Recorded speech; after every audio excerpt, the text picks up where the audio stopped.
Welcome to Film Strip. These podcasts are spoiler-filled as we discuss the plots, characters, and themes of the films in review. All content used or discussed in these podcast episodes is the property of the respective owners and used under the Fair Use Act, Section 504(c)(2), Title 17. Welcome back to Film Strip. I'm Jay. And I'm Brian. And we're here to talk about The Crow, starring Brandon Lee, Rochelle Davis, Ernie Hudson, Bai Ling, Michael Massey, Tony Todd, David Patrick Kelly, and Michael Wincott.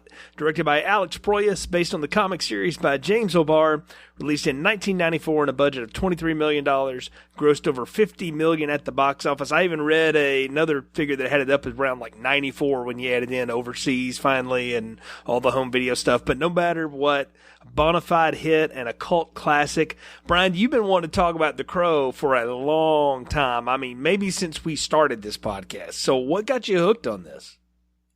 I would say that this was my number one movie that I've always wanted to do. And in the how many years did we do continuous play that we never touched it? Almost 10, yeah. I mean, what got me into this? I saw the movie is the general. When it first came out, I didn't see it in the theaters, but I did get it on VHS VHS when it first came out. And I really liked it. So this was back in the days of actually going to a movie rental place and being able to pick up movie rentals. And this is one that I picked up. And in those days, if you were like a Hollywood Video subscriber, remember those places? You could keep a movie for 5 days at a time. Yeah, I remember that. So, I mean, yep, I sat and watched this over and over again. There are just a handful of movies that I liked so much that I would literally watch them 2-3 times a day for a week straight. This is one of them. And why? I don't know if I can really answer why it was that I really liked this movie, but I just loved the imagery of this movie. I loved the music in the movie. And I got with the story and really enjoyed it. And it became literally my favorite movie ever. And still to this day, I would say this and The Big Lebowski are my two favorite movies ever. And so I really like it. Yeah, and I think you've been after me to do Big Lebowski about as long as you wanted to do The Crow. So yes, the interesting thing is I had never seen this up until 3 or 4 years ago because we were kicking around stuff to do and we were thinking about doing this one, and then I don't remember what got in the way or what changed the schedule, but we ended up not doing it. But I watched it at that time. Because I think it was still on Netflix. I think it was on Netflix, and I watched it, and I thought, I'll give this a shot. And I remember going like, oh, okay, I kind of see what Brian digs about that, and like I immediately forgot it. You know, like I knew about The Crow when it came out, but in 1994, man.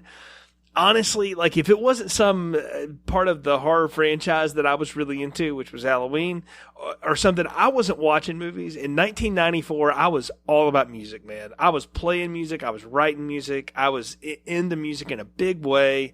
And I think at that point, this is going to make you laugh. I wasn't into like alternative grunge rock or rock music. The only rock music I listened to, as a matter of fact, was either classic rock, which is like from the 60s or 70s, and like the 80s hair metal stuff that I was big into country music in 1994, man. Like I was writing stuff. I had written and recorded my first little album. I did that at home. Like I was so big into music that like movies just didn't click for me. And people talked about this all the time. And then I remember one of my favorite wrestlers showed up a couple years later wearing what people called the Crow getup. And I thought, well, what is that all about? And of course, I'm talking about Sting. And that became, I mean, as famous as anything else he ever did. I mean, we could talk about that in a minute. But I also remember the story about this. And I'm not going to, everybody knows, Brandon Lee died, making this movie. We're not going to talk a lot about that. I mean, it's part of the story, but there's tons of podcasts and stuff on it you want to read about it. It's a tragedy, but it's long since gone. And I really just want to focus on the movie tonight. But that's really all I knew about The Crow. Honestly, was people talking about it, Sting's makeup, and that was it for Sting's years. Yeah, I mean, or Sting doing the Crow makeup, I guess I should say, which he's doing the, I guess the Greek tragedy mask or comedy mask or whatever. But I didn't know anything about this one until a few years ago. So this was one that I had missed, honestly. And it was fun to go back to then. And then this one, I watched it for this review, and really looking forward to talking about it because, like you said, this is a big one for you. It's something you've really wanted to do for a long time. And it's something I certainly had a lot of thoughts about when I saw it the first time, and certainly have some big ones now. Yeah. I mean, you talk about you were into country music and all that stuff. And I was a big hair metal and heavy metal hard rock guy.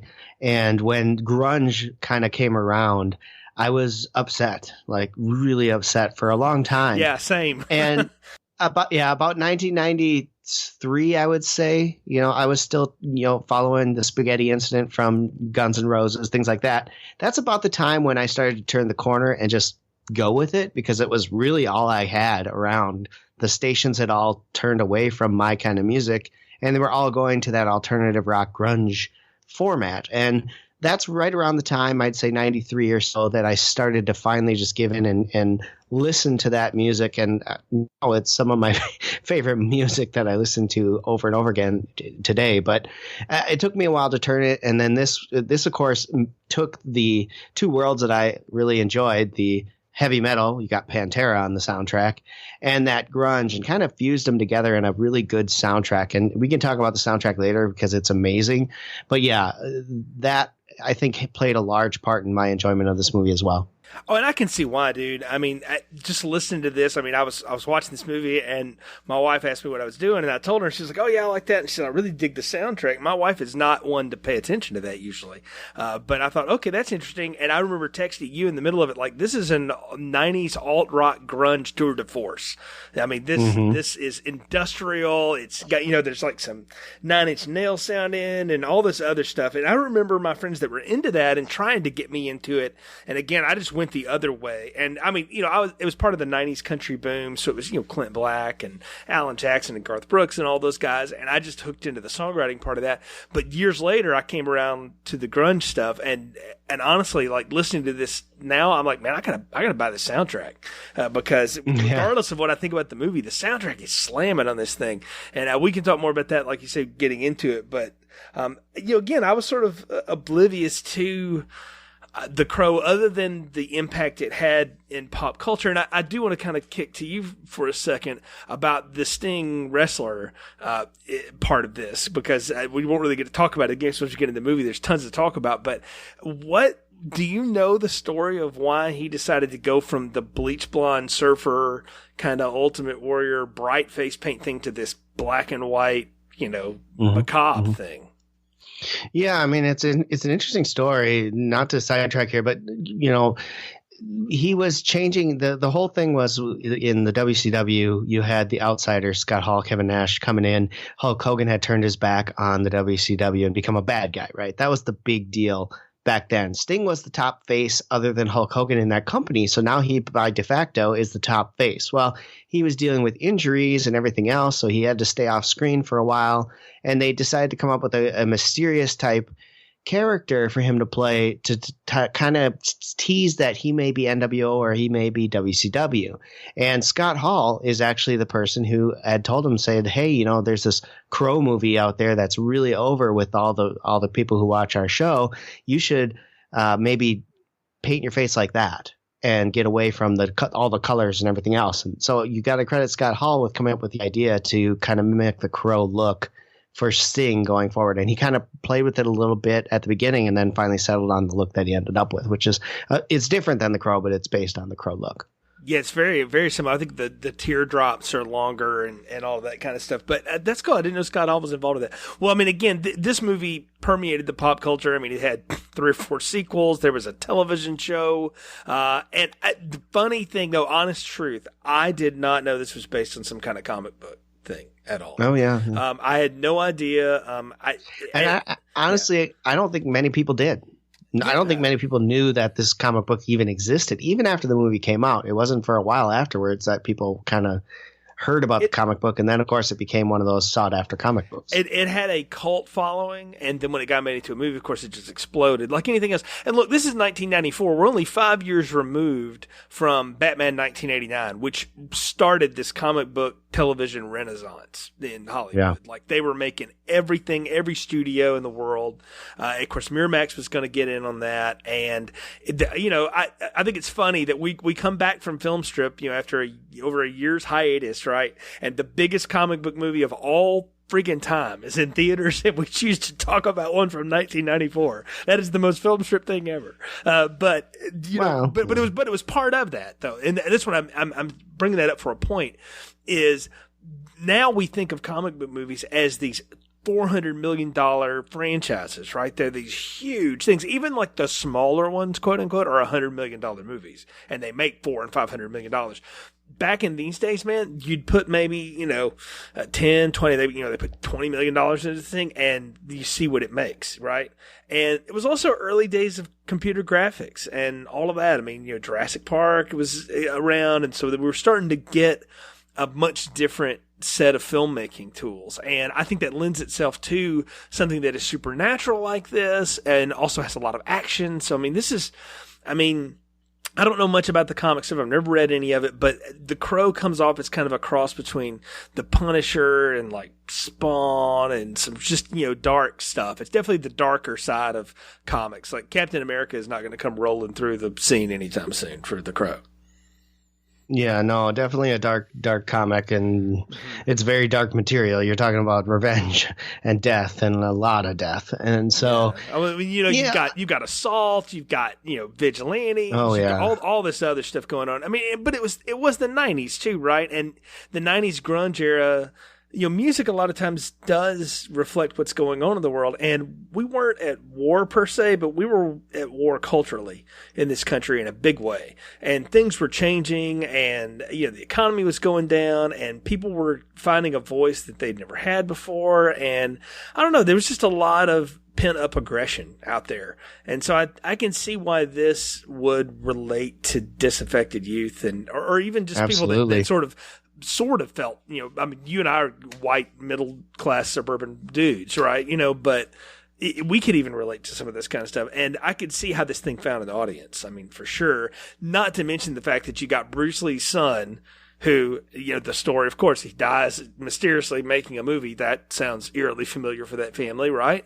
So you got all of that going on. And sometimes something like that could kill a movie.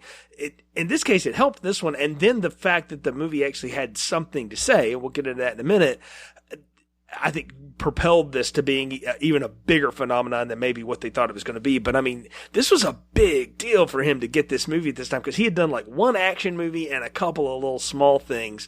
So getting Brandon Lee as the lead in this flick was a big deal. It was a big deal for him. For sure. He, like you said, he had next to no experience in movies, and not starring for sure.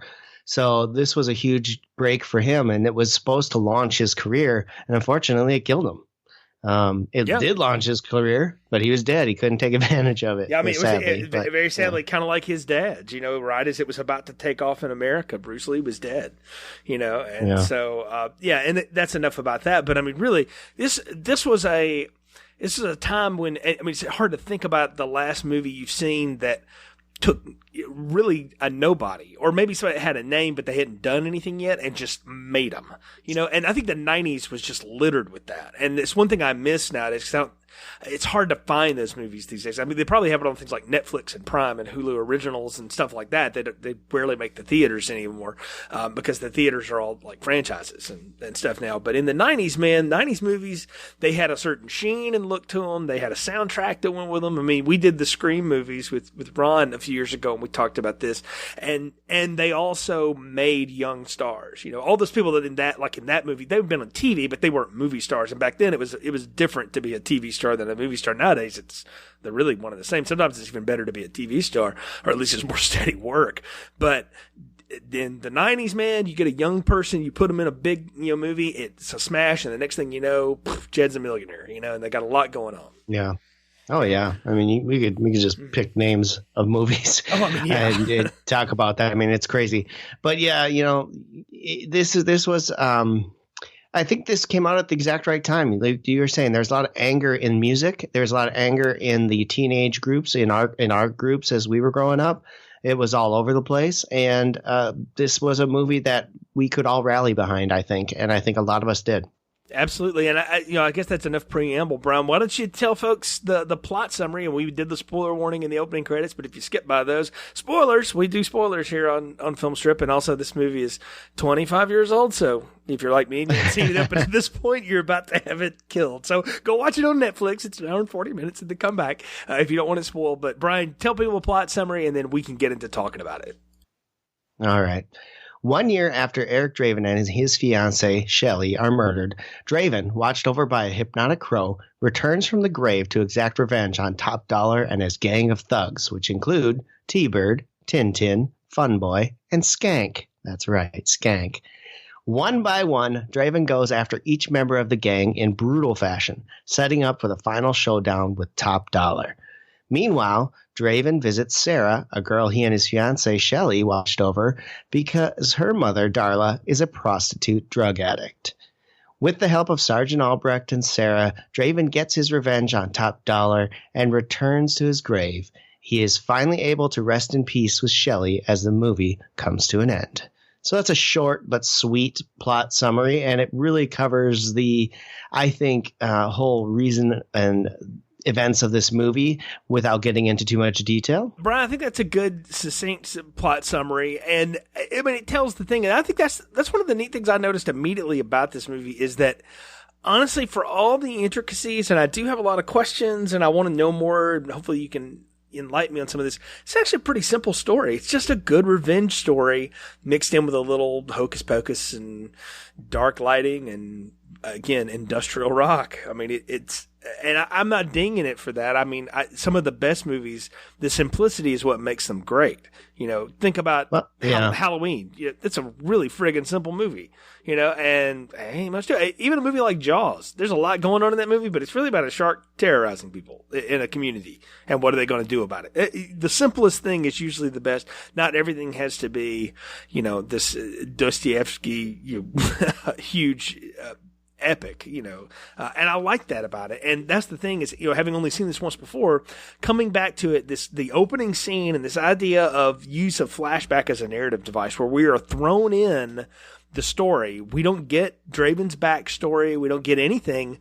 We see the crime scene where you've got great Ernie Hudson, great character actor Ernie Hudson, forever a Ghostbuster in my book, playing Albrecht, you know, there to investigate a murder. And what we see in real quick cuts and flashbacks is this woman who's getting brutalized by these people and this guy who takes a header out of the thing is, like, they live in like this weird loft that's like, is it the top of a church? I don't know what's going on. I had like so many questions. I'm like, are they like Satan worshipers or like what's going on here, man? Like there's lots of weird imagery and darkness and lightning and thunderous claps and rain. I mean, that's one thing. This movie is so dark.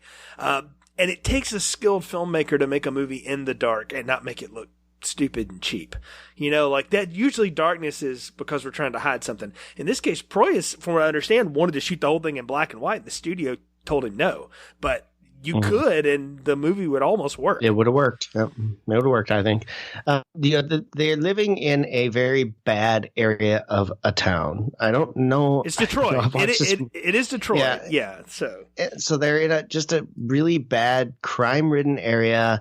Why they're living there, we don't really ever know. I mean, he's a musician. Maybe that's why.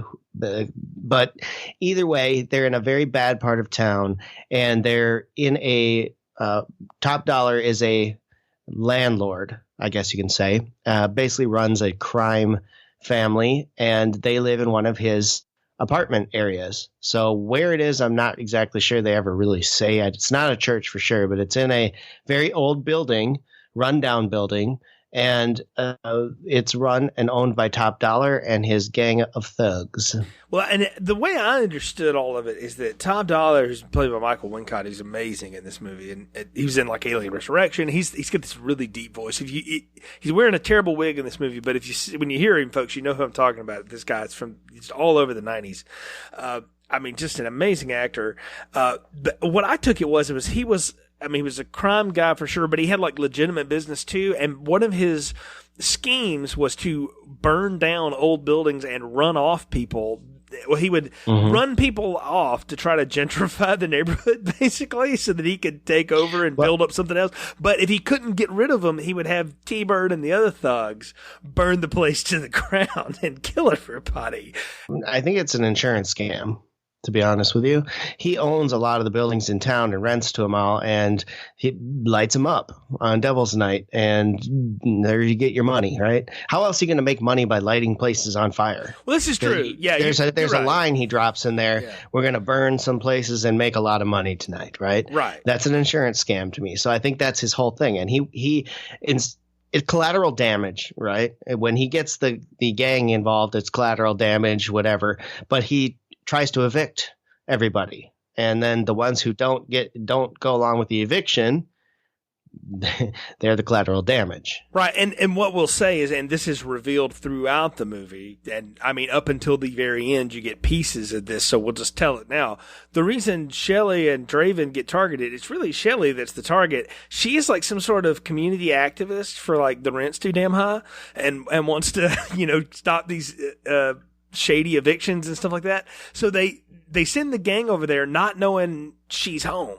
Like they're just going in to kind of trash the place and scare her maybe to back off. But when she's there, of course, these psychos take it way too far and they assault her and they're getting ready to kill her. And Draven shows up and of course he's like, what the hell? And then that's when everything goes south and they end up stabbing. I think they shoot him in the back twice and throw him out a window, and it's brutality.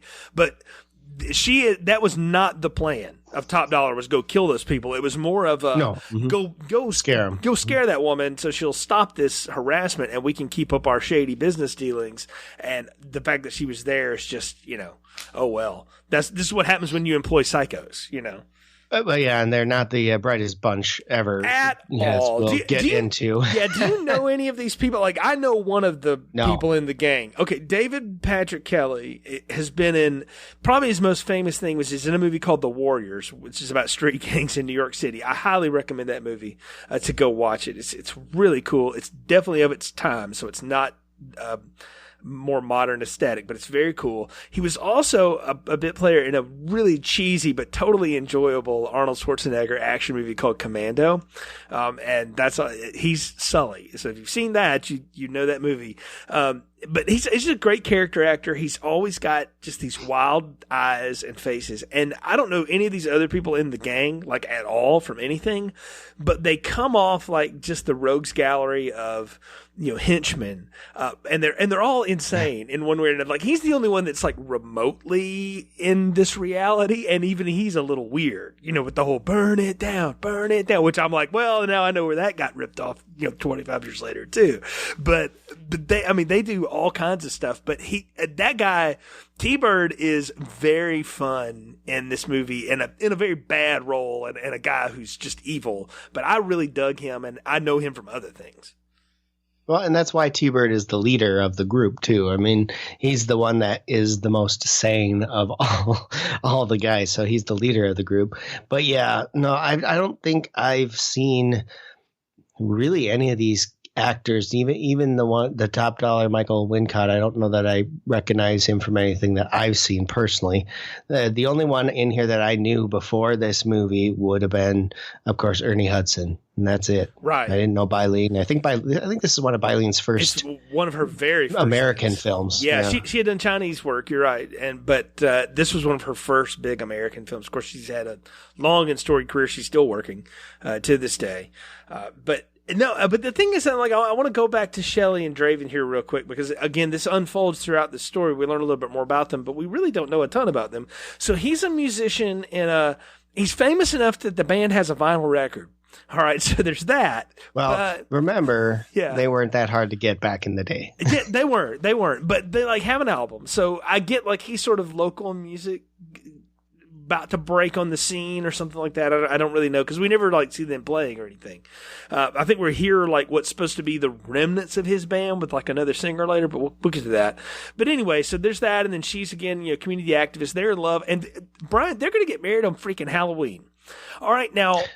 Yeah. And there's even a joke in the movie about who does that. nobody. And I'm like, well, then why? And like, I needed something because there's this bit of like, I don't know, cultish poetry that keeps getting read. Like T-Bird reads it and he tells the woman like, that's awful or that's an abomination. And then he says it back later when Draven kills him. And it's just this, I don't know, it's a weird set of lines. But I wanted to ask you, like, what are they supposed to be? Are they like the goth kids in love or something? Is that what that's supposed to be? It's very Tim Burtonish.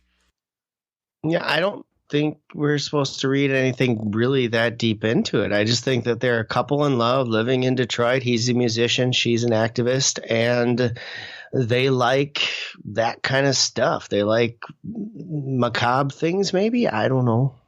I mean, I think that would play well into his outfit and everything else, but they never really play that out. And based on the cover of the record and the song that is on Can't Rain All the Time, I don't think that they're really any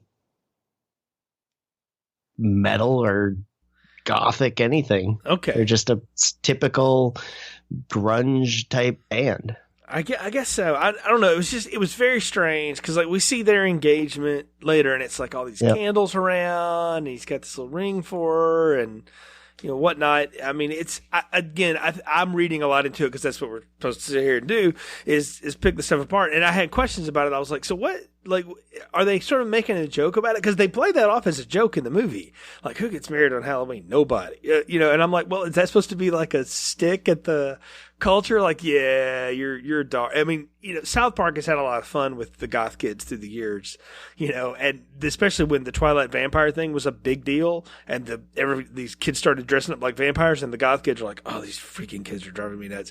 And so I always felt like, I feel like the producers here and the makers are like, yeah, it's really just part of the scene. These are just two kids in love. It's the way I took it. And I kind of like that because the funny thing about Brandon Lee is in the scenes when he's not trying to be, ultra bad A guy or whatever and being the Crow or whatever, he's kind of goofy.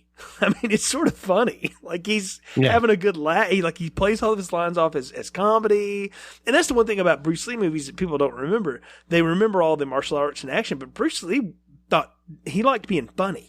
He wanted to be funny, and I kind of get that here, and I appreciated that, and I sort of take all of this as kind of a gentle rib to like, yeah, we dress up and do all that, but really we're just two kids in love in Detroit.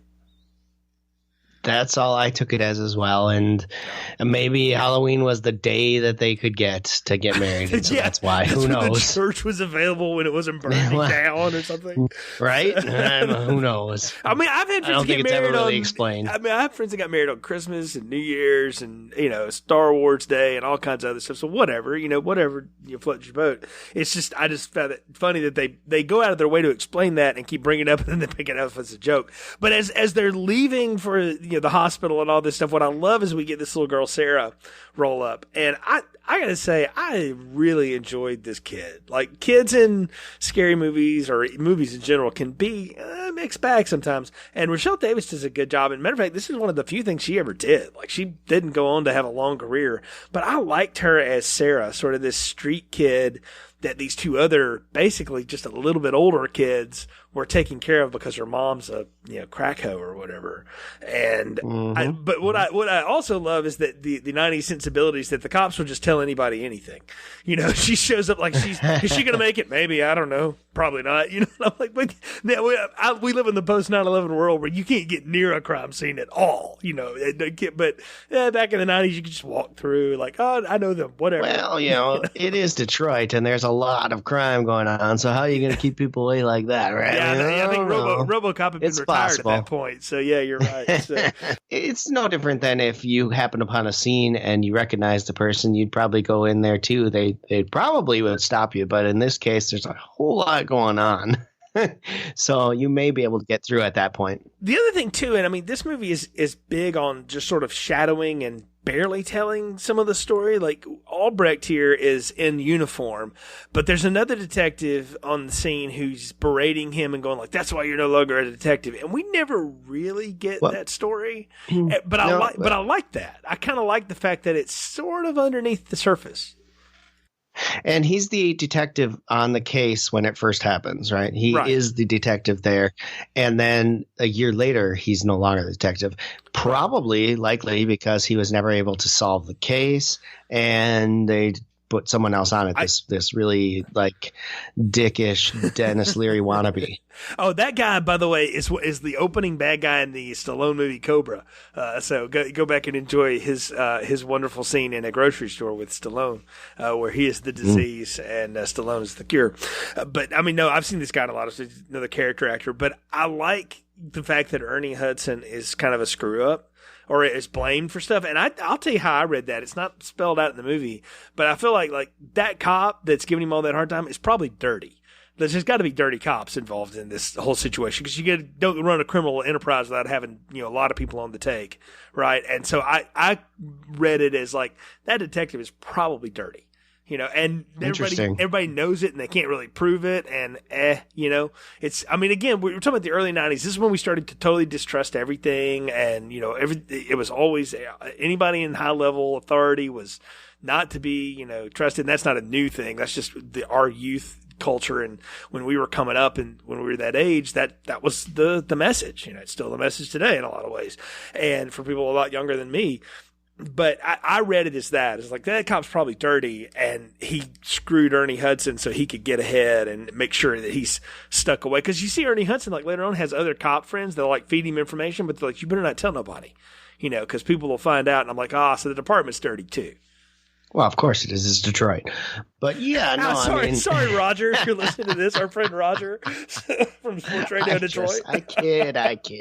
Yeah, you're one of those Vikings fans. That's what it is. Exactly. Screw the Lions. It's you raise a question or a point that I never really thought of, and that would make a lot of sense that you have some dirty detectives on the scene, and he always shows up late, if you noticed, to the scene. So maybe he's tipped off knowing something's going to happen and then just always comes late so that he doesn't witness anything. Right. Could be. Who knows? But he's always late. He's always in a bad mood. He's never really solving anything. I mean, Ernie Hudson solves pretty much everything in this movie, or is at least at the scene when things happen. But that's a good point. I bet you he is a shady detective. I mean, I could see that too. It could also just be that central government is so ineffectual and so bureaucratic that they can't get anything together, to help anybody. So it takes, vigilante crows and supernatural abilities to. Well, I think that the big line that comes out of this movie is Top Dollar saying there's not anything that happens in this town that I don't know about first. Right. Exactly. So he runs everything. Right. He owns the cops. He owns everything else. So I think your look at that detective is probably spot on. Knowing that this has comic book origins and knowing movie studios at the time, the premise of the original Batman was that Grissom and Jack Nicholson's Joker were the crime bosses, and they had the cops in on it, but not all the cops, but some of the cops. There's that Lieutenant Deckard that's in on the raid and all that stuff. So I kind of just took it as like, well, we need to have these beats again. I mean, movie studios, when they find something that works, just repeat the beats. I mean, it's no different than music, right? If somebody comes out and they do a certain style of thing, there's 30 more bands like them in the next 2 years, right? Why? Because it works, the formula. And so I just took it as it's two things. One, that the cop's probably dirty, but that also kind of still fits in some of that motif. We're still doing some of that same stuff, and I understand the comic book series is quite different than what we're seeing here on the screen, which is fine, right? But I'm just saying I think they may be borrowing from some of that from other comic book movies that are out there. But never mind. The point being is we get all that in the first few minutes. I mean, it is a boom. And we don't even get the exposition dump. I mean, it's just images and a few words, and we got to kind of figure it out. And then we get what I will call like the crow with the beak of steel that lands on that tombstone and starts pecking away at it. And like the special effect of that grave flying open and Brandon Lee coming from it, I know I'm not supposed to, but I chuckled, man. I was like, oh, God, that of all the cool effects in this, that one did not hold up. Did not hold up for me.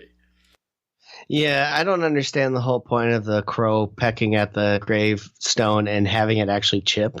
while he did it because it Right. had no bearing on what happened. Also, with Eric Draven coming out of the grave. in subsequent shots, it is not damaged anymore. So they don't even maintain the continuity. So again, I don't know what the point of that was. I think. Well, I'll tell you though. There is a scene later. Battling gets it from the beak of doom later. So maybe it's to set up that can do that. But a regular bird could just do that to you. I would assume if a crow was really pissed at you, it could probably get your eyeballs out. Exactly right. Like so I didn't need the crow to break limestone to show me that it was supernatural. I just took it for that. Yeah, like you said, he starts pecking at it, and you see pieces flying up of debris from the thing, but then nothing ever happens, and it plays nothing into the fact that Eric Draven's coming up. So, other than to set up the point that this is the grave he's chosen to resurrect, I don't know what the point of that was, to be honest. But you're right. Eric Draven coming out of the grave is probably one of the worst special effects in the movie.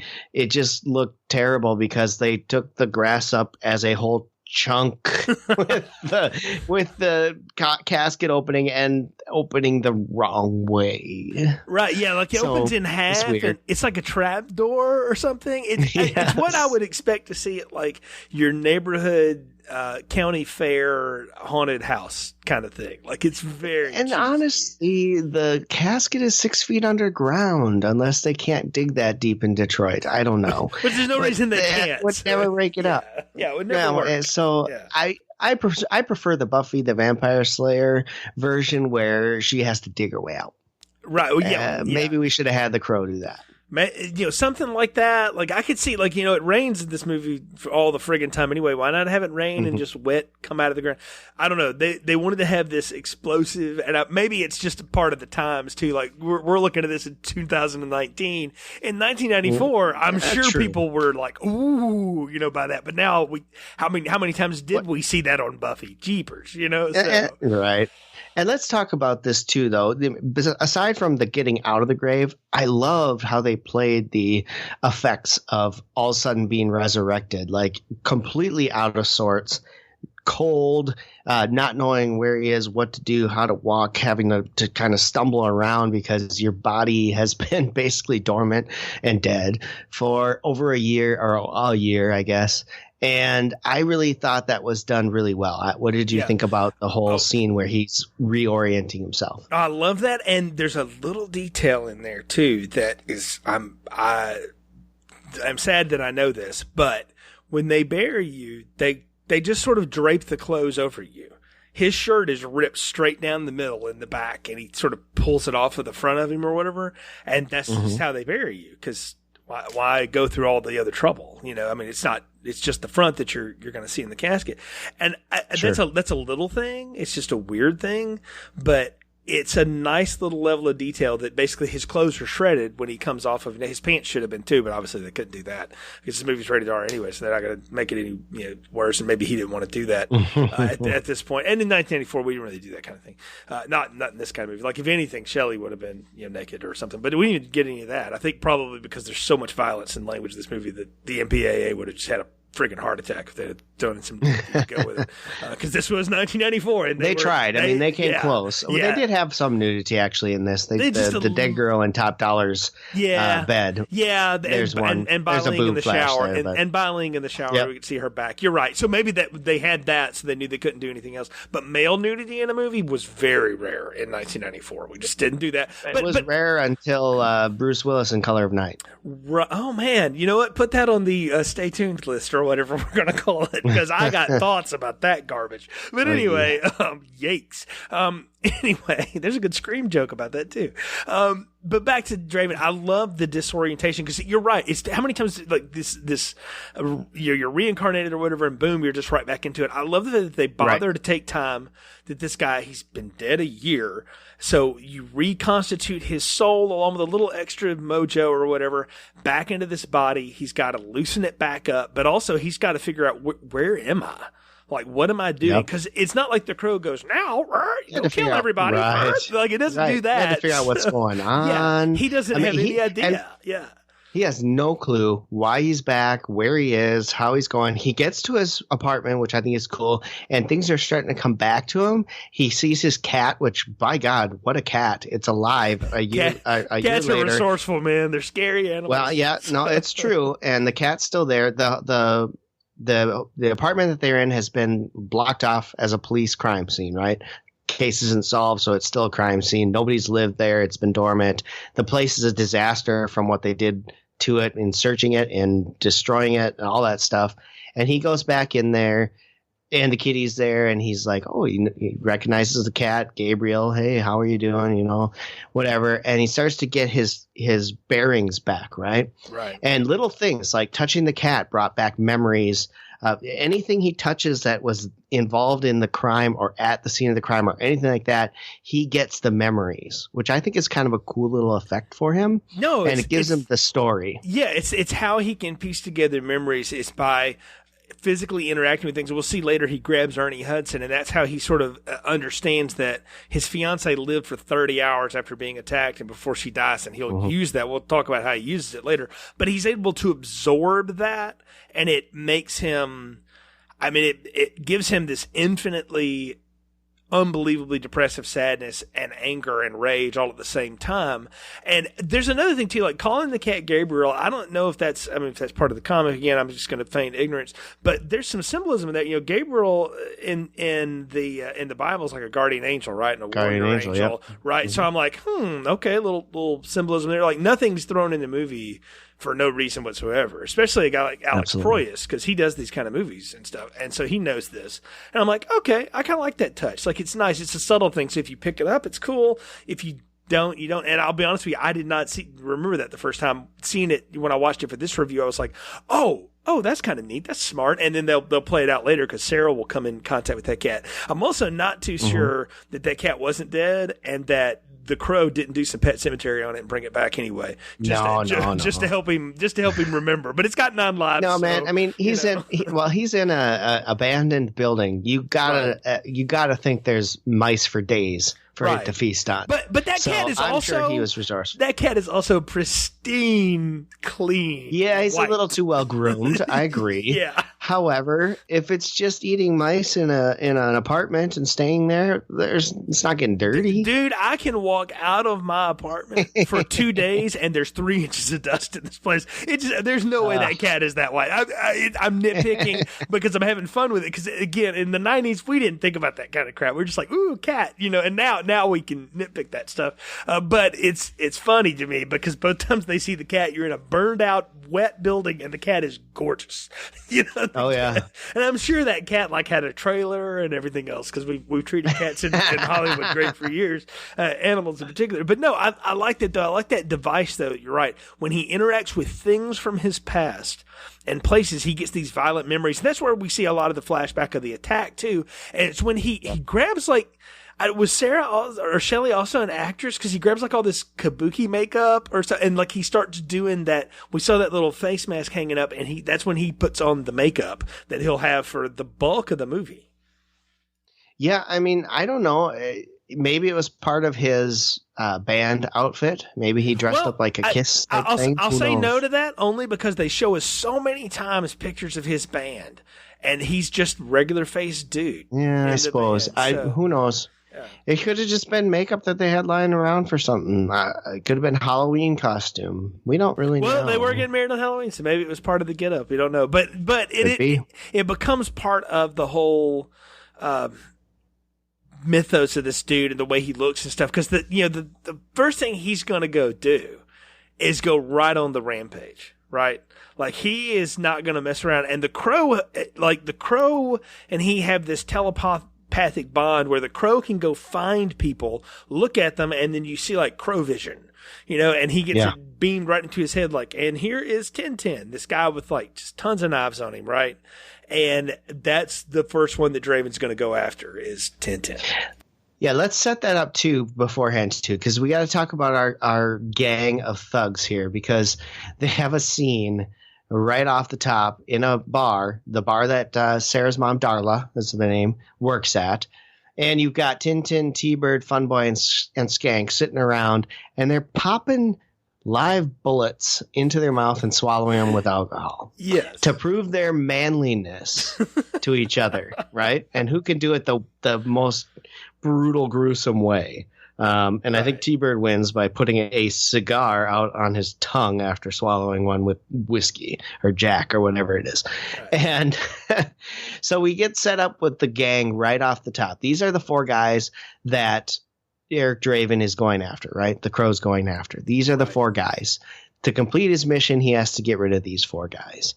Top Dollar is, by the way, not one of the people he has to go after until the very end, and the reason we'll get into later. But these 4 guys are his mission. They're getting set up as a bunch of just imbeciles, right? I would say. You called 4 thugs. I was like, 3 blithering idiots and 1 half psychotic are sitting in a bar. Is the way you set the scene. Yeah, and I love this kind of movie that to prove how tough you are, you do something incredibly reckless and stupid. And so instead of like jumping off of a high building through a table or running and playing in the traffic or seeing who can hold the match the longest before it burns your fingers, no, let's swallow live 38 caliber 9mm bullets because that makes me tough. Actually, no, you'll probably just get indigestion and then, it'll be gone in 24 hours. So whatever. But it would have been weirder if they like uncorked the bullet and like swallowed the gunpowder, then chased it with the shot. That would have been okay. But this is weird. Yeah. It also would have made putting the cigar out even more cool or dangerous. I don't know. It's just you let it blow up on you, right? Yeah. Well, might as well. I mean, these guys are. I wrote it down in my notes that I didn't share this with you. I was like, friggin' Bugs Bunny villains. Like these guys are ridiculous. They are Looney Tunes. But I would hate them and just have nothing for them at all. Like couldn't care less. If it weren't for David Patrick Kelly. He is, that energy he has, and again, I know I'm bringing in stuff from other movies where he was playing a heavy, but he has such a weird psycho energy, and he is so fun as T-Bird, even when he's playing kind of straight, because like he plays weirdo with them, and then he goes in with, Top Dollar and Death Tony Todd, and he's playing kind of cool. So I love the fact that he can go both ways. He sells all of this for me. He is the thing that makes the gang work. Absolutely, and that's why he's the leader. Well, yeah, he's probably the only one who can also complete sentences.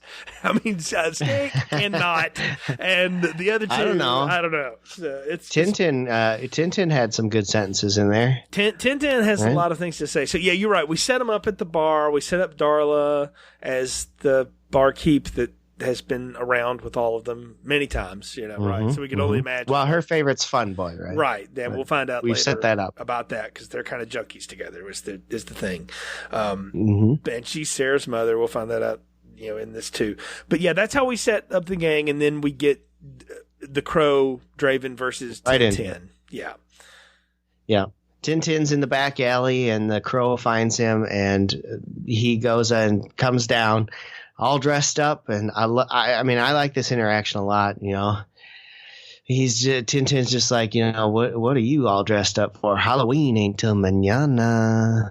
And then he's like, come on, boy. And they get into a little fight, and they start, pounding on each other. And Tintin thinks he's got everything going here because he's got Draven down, and he says, I'm going to introduce you to a couple of my friends. They never miss. And then, of course, he throws the knives at him because he's an expert knife thrower, apparently, which we set up already in the crime scene portion of this, where he throws a knife and gets Draven in the back. Yeah. That's what takes him down originally, and then they shoot him twice. Right. So, it's a cool little scene, and I love the fact that we get the knife thrown. He misses completely, throws a second one, he swats it away, and the third one he catches dead on. And you mentioned it earlier, the same thing Buffy does in one of the episodes of Buffy the Vampire Slayer, catches it right there, right before hitting their face. And Tintin doesn't know what the hell to do at that point. And it's quite a gruesome scene where these guys are so dumb when Draven has him, basically pinned and up against the wall and telling him to tell him what happened with Shelley. They're just mocking him, or he's mocking Eric Draven, right? About the whole thing. Yeah, I fucked her so good, blah, blah, blah, blah, blah. I killed her, this and that. And like, no fear. Well, but that's the thing, dude. These guys are completely cardboard caricature bad guys in every way, except for T-Bird in a lot of ways. But they do have a little depth to them, and I'm talking about two things I really like here. First off, the Buffy thing is in Becoming Part 2, where she catches Angel's sword before she starts kicking his ass again. So I have to put my Buffy card out because I remember that scene, and you can go back to the Art of Slaying podcast and listen to me talk about it for 2 hours nearly, and how awesome I love that show and that particular episode. But anyway, I remembered that. But what I really like here is that Draven is grilling him for information, and he basically pins him to the wall with one of his knives, and we don't see him kill him. Like, we see the after effect of it later on when the dude is basically a pincushion with all the knives, which is awesome, and they're just dragging him away. One of my favorite lines, T-Bird telling Top Dollar, he stuck him with his knives in alphabetical order in all his major organs. I know. I started going into my head like, how would that work? Well, first of all, how would you know what order he put them in? Right. But yeah, that was detail. A great line. Great line. Such a weird detail, but again, I love the fact that we don't see him do all of that. We see the after effect of it, and a lot of times, I would ding a movie for no, you show, don't tell. But this isn't a slasher movie, and that's what I would say a slasher movie needs to do. Or maybe even just a cheesy action movie. I would need to see you do that. This movie is trying to operate on a little bit of a different level, and it's telling things in this out of order sequence, which is going to become part of the 90s. And, we can thank Quentin for that, but there's a lot of other people that were doing it too. And I like that because it's a way to slowly unravel stuff about this. It also allows us to realize that our anti-hero, if you will, our lead, does some pretty deplorable and horrible things. And he's going to do some pretty horrible things in the end, but we don't have to see him do all of it. And we don't have to, we just get to see the after effect of it. I dig that. And I really like that about the whole way he sets this up, because 1010 leads him to the pawn shop, which 1010's already been at a little bit before, and we'll come to that in a sec. But no, I dug it. And what the Betty's thing is when they're hauling the dude away, and he looks like a pincushion, and the actor has this look on his face like, how the hell did that happen? And I'm like, man, I love that guy just decided no, man, I'm gonna give you a look and just please get my face in the camera. And they're like, okay. And it's funny. I mean, it's not supposed to be, but it's kind of funny. And so I'm enjoying the humor of that before we get to the pawn shop part. And I'm just going to tell you now, this is this part, and up until Craven gets a hold of T-Bird, both times watching this movie, this is where the movie kind of gets a little shaky for me, because now we get into a little boilerplate in my book. Okay. Well, I do want to say that after each kill, there's a sign left, right? Right. In this case, Tintin's blood is made in the shape of the crow on the brick wall behind them. I love Ernie Hudson's comment to the detective. What is that? The detective says, and he says, well, it's blood, but I guess you would call it graffiti. Just a great line. And again, another reason to think this guy's probably on the take. Ernie Hudson knows that he just can't prove it. And so, I'm sure. But it does lay another level into how ineffectual as a whole the department is. They're just there cleaning stuff up the whole time. Right. But yeah, so let's go to this pawn shop scene though, because I love this pawn shop owner. He's in Detroit. Yeah, he's in Detroit. He doesn't take crap from anyone. He knows that these people need money for whatever, drugs, alcohol, whatever they need him for. So he knows he's in control, right? They can't kill him because they finance these guys, right? So he just basically tells people like it is, screw you. He's their fence. Off. I mean, in a lot of ways, he is their fence. He's moving their smaller stolen goods back through the community. So, yeah. For sure. So I like how it's set up. He has Tintin in there earlier, has him close and lock the gate, right? He's in there counting his money for the day. And someone's rapping on the door. And of course he says, go away, we're closed, F off, whatever. And then all of a sudden the door opens. And of course he's like, holy shit. Grabs his gun, gets ready. No, hold on. He says, shit on me, shit on me, shit No, on that's me. after. That's after. No, that's after Draven is about to freaking. Yeah. He doesn't say that until Draven gets shot in the hand, and then it closes up. Weird way to say it, no matter when you say it. What? Okay, that is just strange. Okay, so we have to set this up because it hasn't happened yet. This is, I think, the first scene in which we find out that he's supernatural, right? I mean, we obviously know this because he's alive. Well, hold on. I think we got that already when he catches the knife. Like, ducking the knife is one thing. I understand. That I'm like, I think he's supernatural. We know he's supernatural. Okay, so this is the first time we find out he's he can't die at this point, or right? he's indestructible. Anything, what this is. Yes. Anything hold on. he heals from. Hold on, though. There is that scene when he first comes back to his apartment. He does like that, I don't know, gymnastics move on top of a broken glass window. He swings out and then swings back in, and his hands are all cut up, and then the scars heal immediately. So they have set that up for us. Okay. So, yeah. All right. Fine. That's good. But this is a good one because we're going to find out that he is impenetrable to bullets and everything else, which is a big point in this because obviously he's going to get shot up a lot. Oh, yeah. In this movie. But anyway, he goes in there. He tells the guy he's looking for a ring. The guy tells him to go F off. He's like, no, you need to get this for me. The guy goes after him, tries to hit him with a bat, misses him. He hits him instead with the bat, whatever. They have a little back and forth, and finally the guy takes his gun out and shoots him. And, of course, he shoots him in the shoulder. I'm sorry. He shoots him in the shoulder. Draven goes up back like he's hurt, and he comes back up, and it heals. And that's when he says, shit on me, shit on me. And he knows he's screwed, right?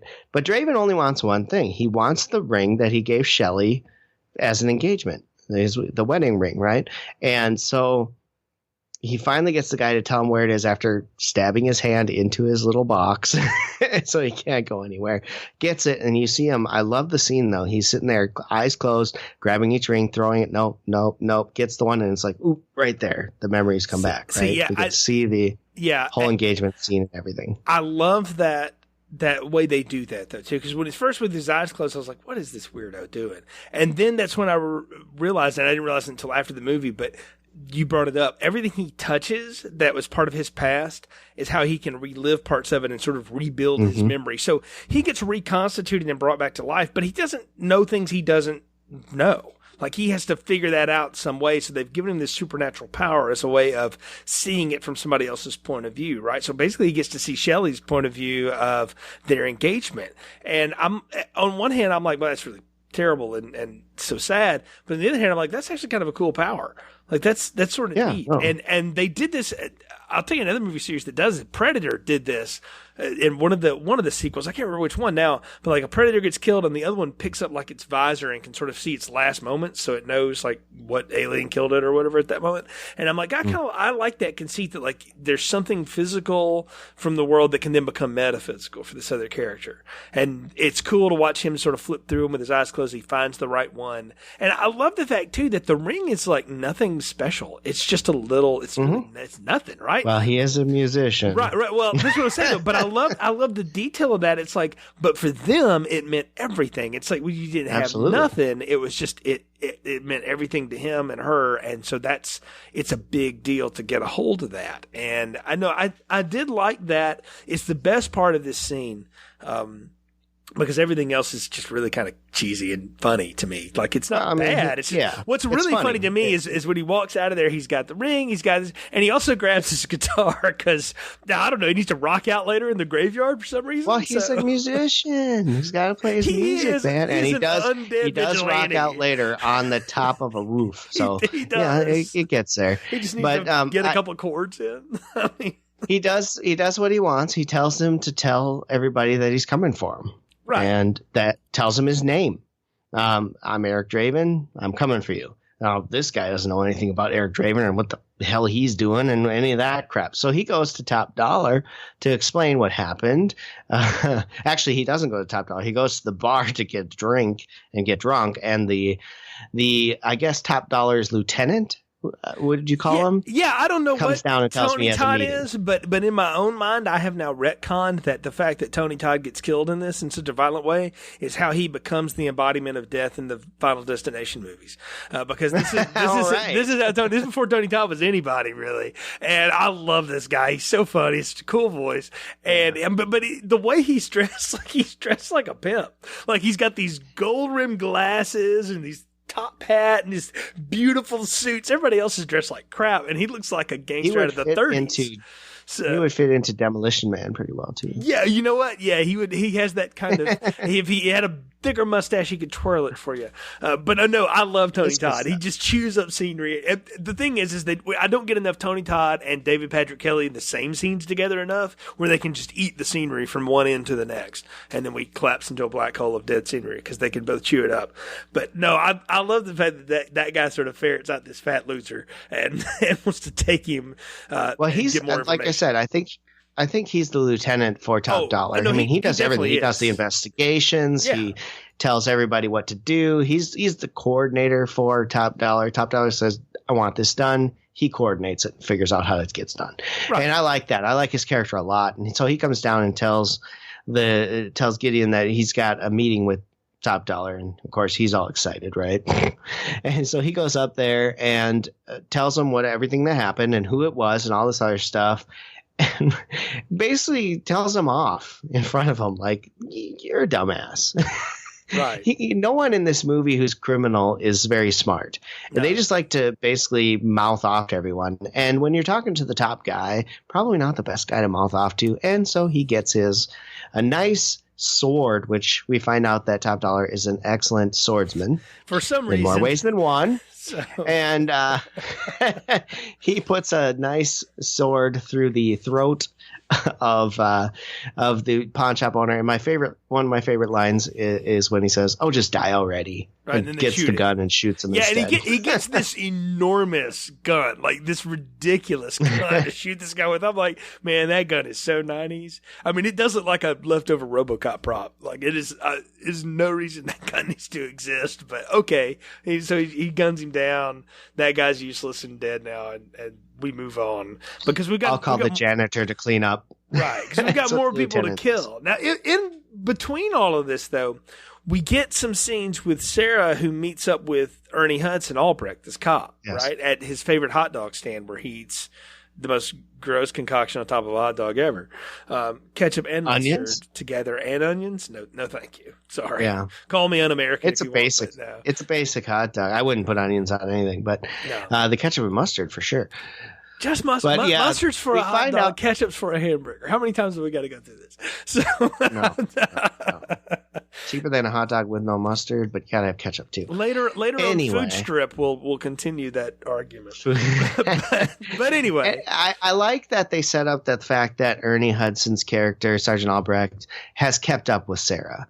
You know, he feels for her because she doesn't get looked after anymore. These were the people taking care of her. He probably knows that Darla's a screw up. Not much he can do about that. And so he kind of looks after her, and they have a relationship built after this tragic event, and they still keep in touch. I think that's kind of a cool little aside there. No, it's neat, and it's also a plot device that they put more of in when they realized they lost their lead star. Because there wasn't a lot left to shoot with Brandon Lee, after he had died. No, they were towards the end, yeah. Yeah, but they've talked about, they added a little bit more to Ernie Hudson. One, because he's Ernie Hudson and he's really good. And this girl Rochelle Davis was really good. But they also wanted to stretch it. Alex Proyas movies, with exceptions like Gods and Evil, tend to be like an hour and 40 minutes long. And so that's just that was a sweet spot, and they wanted to try to hit that. And so it was padding out the length, but it wasn't just filler. Like, you need to have a break from all this weird action and this crazy supernatural shit happening all the time, or else this movie is just way too much. Like, one, it would be way too cheesy, and then it would also become a little too heavy if you didn't have some human levity, because the two, most human people left in this story are this cop and this girl, because they both have been kind of thrown in the corner and forgotten by everybody else. Like the department couldn't fire him, but they busted him down and they stuck him basically on a desk and just ride out till you get your pension and then leave us alone, Albrecht. And this girl is just totally neglected. Like she grows up on the street. She is by herself. She skateboards in the friggin' rain. Yeah. I mean, for goodness sake. So they don't have anybody else except their own self-reliance. And the fact that they can find moments together, it gives human levity in the middle of a really jam-packed supernatural action movie. So I dug the fact that they had scenes together. Plus, the two actors really worked well together. They had good chemistry. Yeah. They did, and I agree with everything you just said there. I like that how they played this storyline for Sarah up. They talk about it at the beginning of how Eric and Shelley took care of her. Then they show us later her mom, her interaction at the bar where she goes to get something after this cop scene, right? She goes to see what mom's doing, and mom's all over Fun Boy and completely gone, and basically tries to give her some cash to go get food. And she's like, I already got fed by the police. And, they're making fun of her when she leaves. And you just see that relationship with mom and daughter is just awful, right? She doesn't even call her mom. She calls her Darla. She talks to the bar owner of all people, and he's basically saying there's nothing I can do. She's technically off her time right now. She can do whatever she wants, blah, blah, blah. And it's almost like he doesn't care that she's a screw up. Which is weird for me, but I read it differently. I read that he cared, but there was only so much he felt like he could do. And I didn't read him as the bar owner. I just read him as the friggin' bartender. Like he was. No, I think he's the boss. So, really? I think he's the boss. I do, and I don't think he does care. I think he cares about Sarah and her situation, but I don't think he cares about Darla. She's an employee but she's a screw up. The whole point of this is so we can see Darla and Fun Boy together, and they go up to his ratty apartment to above the bar, by the way. Yeah, above the bar to get it on and shoot up with Draven will say later is morphine. I was apparently. Like, I thought this was heroin, but. Heroin, yeah, but no. Apparently, I don't know. Maybe that's the thing. But they're doing drugs, whatever. And of course, Draven shows up, and this is a big scene because it's Michael Massey and this guy. Another really great line here too when they're making out, and she looks over and the crow's there, and she says to him, "There's a big fucking bird over there." I love that line. It's just so random. It is weird. It's one of the classics. But it's setting up again, not about classic, but it's setting up again that the crow sees something that hot wires into Eric Draven's brain. And he's like, oh, that's my next target. And so, of course, he shows up and we have a little shootout. We have a little ta-ta-ta. And then he basically kills the guy and throws him into a bathtub and turns the water on. Oh, no. He doesn't even kill him yet, right? No. So here's the thing. The guy shoots himself basically in a scuffle with Eric Draven, right? Mm-hmm. And it basically knocks him out from the bleeding. Darla has gone into the bathroom to hide. She grabs what is a shaving knife type thing and to try and protect herself. Yep. He comes in dragging Fun Boy, puts him in the shower and turns the shower on. Now he's still alive at this point because you'll see they come back to it where he's packing the morphine needle up, and they come back to it and he's shaking in the tub, and Draven basically pumps him full of 5 or 6 needles of morphine. That's what kills him. Okay. See, I missed that because I told you. You got to remember too. Mm-hmm. You got to remember too that Draven is getting information from these guys. Every kill he does, he's getting some information for him. So he doesn't kill them until the very end. And you don't see the kills, but you know that he's giving information, and they allude to it too. Before he took his last breath, he said this or that. That's a line that comes later on. But that's kind of where it goes too. And before, obviously, he kills this guy, he takes the arm of Darla and squeezes the morphine out of her veins for her, which instantly makes her not high. That's also not how that works, but okay. He tells her daughter's in the streets and needs her. And do you understand? And of course, she's not high anymore, right? Because the morphine's been squeezed out of her. And she understands and leaves. She runs off, right? He lets her go. Then he proceeds to kill Fun Boy after that. So he does. Okay. He's still alive, and he kills him in the bathtub with the morphine. But this is probably, of all the kills in the movie, this is the best one because of the interaction that goes on between Funboy and Eric Draven. There's some great lines. He uses the joke about Jesus Christ walks into a inn and asks the innkeeper he gives him 3 nails, asks him to put him up for a night, right? It's a joke going on between them fighting. And this is the scene where he puts his hand on the gun and tells him to take his shot. He shoots. There's a big hole in his hand. He turns around. Terrible effect, by the way. But then it closes up and he's laughing the whole time. And Funboy is just blown out of his mind from this. But great interaction between these two, and probably my favorite of the kill scenes because of the interactions that they have. This is the most interactive he is. Well, I agree with that. He's the most interactive he is. But like I had told you, I started kind of waffling a little bit here and there up until he reunites with T-Bird. I would argue the way he kills T-Bird is the best, and we'll get to that in a minute. But I don't know. Something about this one just didn't land for me either time. Like I totally didn't remember how he killed the guy. And if you hadn't have repainted the picture for me there, and you did a great job with it, wouldn't have remembered any of it. Like honestly, I just look at it as this is the middle kill in the middle of the 4. I know he's got more people to go, so. I don't know. It's just something about it didn't make it was all done really so we can try to make Darla a more responsible adult in Sarah's life. And they try to do that a little bit later. She's trying to make her eggs or something. And I don't know. Yeah. The next day. Yeah. Wikipedia says they repair their relationship. I'm like, I didn't really get that from that, but okay. Like she's trying, but scared. Well, I wouldn't say that they repaired it, but she's reaching out and the daughter finally allows her to after she's about to throw the eggs away. Either she's really hungry or she's reached. It's an extreme version of Scared Straight, and that's what I'll say. Yeah, is what's going on with her. No, I mean, just to me, the lines in this kill are the most memorable, just because of how Funboy, the actor, played him, and Draven interacted with him. I understand that the T-Bird kill is really cool too, and there's some great lines in that one as well. But this one just always stuck out to me as one of my favorite parts. So to me, I like this one. I see, and it just, again, it didn't do anything for me. And this is where I started to kind of think, is the movie already hit its peak for me and am I now on a downhill slope? And I get that question answered for me very quickly because we get a great scene between the non-human Eric Draven now, whatever he is, and Sarah later when they do catch up. And he has to explain to her, like, I can't really be friends with you anymore, but it doesn't mean I don't care about you. And I like that. Again, part of it, again, is that kid actress does a great job. But I also think, again, Brandon Lee, when he's not trying to play zombie psychopath, is actually kind of fun. And it's sort of neat. And it's sad that I never get to see anything else this guy could do because he's got good humor and he's got a great charm to him. And I'm like, man, this is just, I could see why people thought this guy could carry a $20 million movie, which that is no small thing in 1994. That was a big deal. No, sure. And I'm like, man, I get it. I totally get the charisma on the dude. And it wins me back because, again, I had started to go like, okay, now this is just like, 50,000 other things I've seen. And maybe they came before it, maybe they came after it, but whatever. It's the boilerplate formula of the time.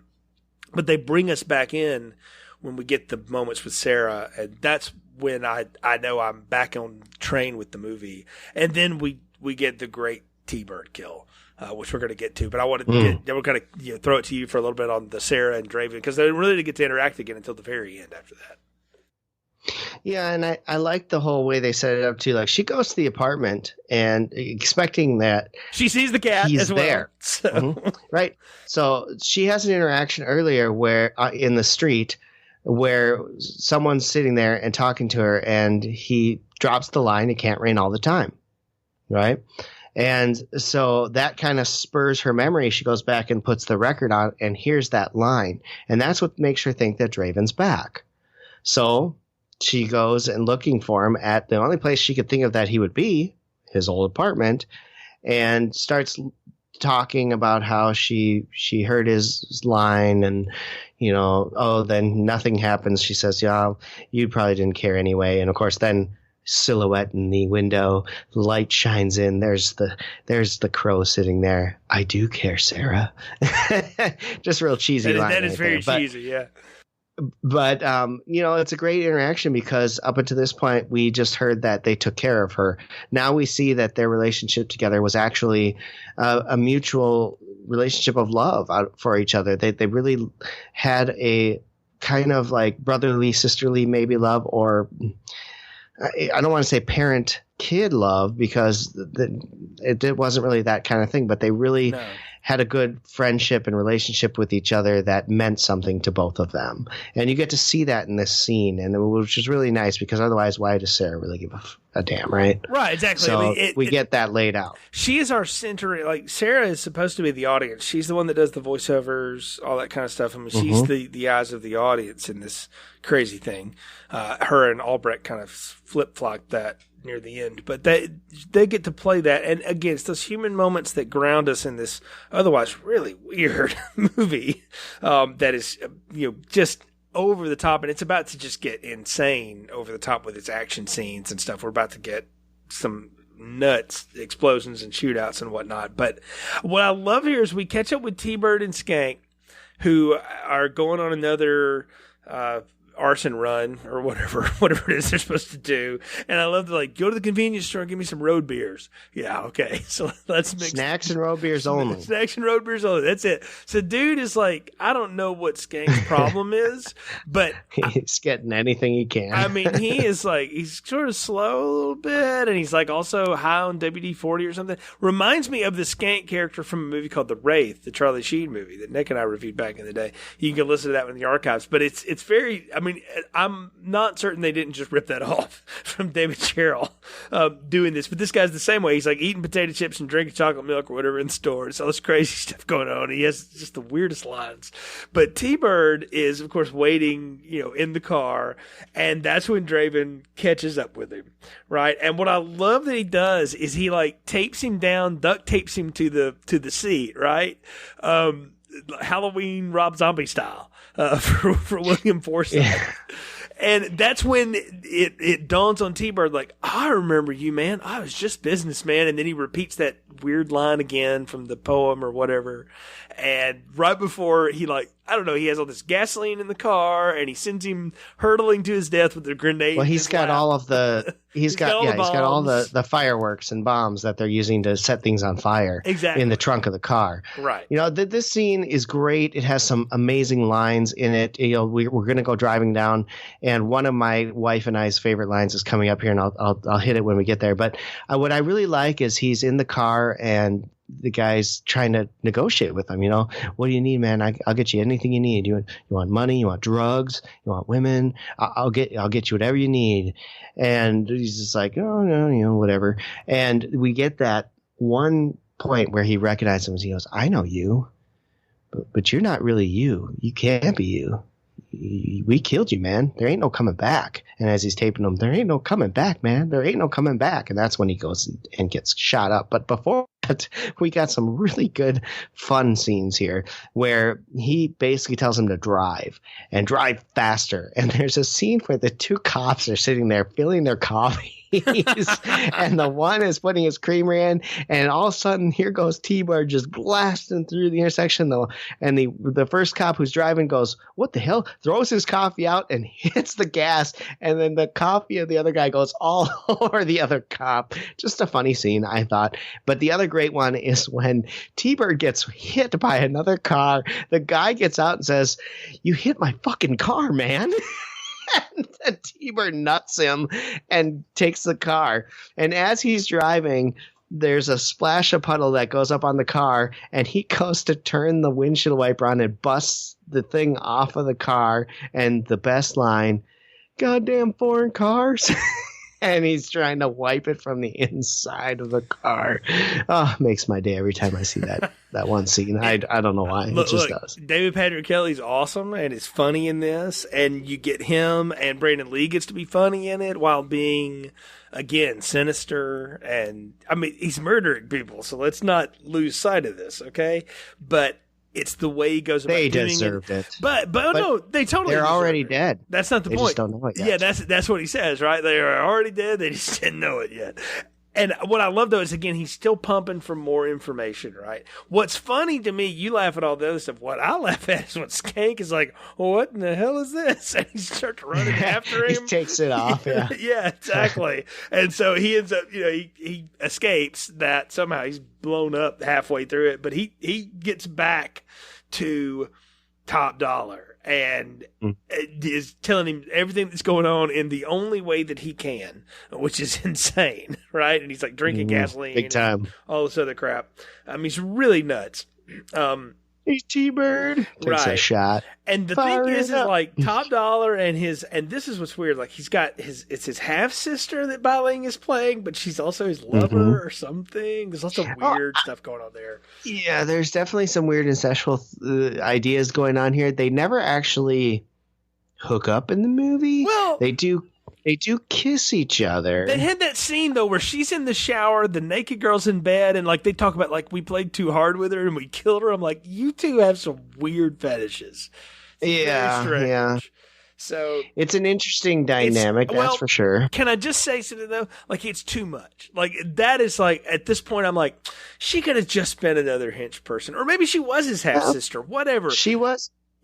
She was his oracle, I would say. Right, but the way that like we go through all that, like it's almost too much. It is too much for me. Yeah, I'm like, it's a bit much. It's too much. I'm like, these people are evil. Now you just like heaped evil on top of evil. It's like, I went to a restaurant recently and they had like this chocolate brownie on caramel vanilla ice cream. And I was like, that sounds awesome. And then I got it and I was like 3 bites into it. I was like, this is going to kill me. I can't eat this. I was like, that's what this is. I'm like, this is just a little too much. Like, it looks great on the menu and it probably looked awesome on the page. And then they started shooting it and then they put it together. Obviously they went with it, but I'm like, if I can rewrite, I would take that out. Like, it's too much. Like, to me, it's just too much. And it's a level too far that we don't need at this point. So I'm good to miss that.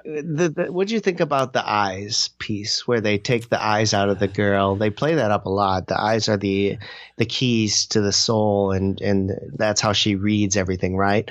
And they take the same, that it was just they take one the level eyes out and get high with it. It's also just a setup again too that she's going to get her eyes plucked out by the crow. Well, but she mentions a few times in the movie about eyes, right? I know. She looks at her eyes, and that's what I'm saying. She sees things about people in, right? Like they're setting up Chekhov's eyeballs. I mean, fine, but like when the crow plucked her eyes out, and again, having never seen it before until a few years ago, I was like, eventually, somehow this work girl is going to get something done to her eyes. And when she had a hold of that crow, when she first grabbed it, I'm like, your eyes are gone.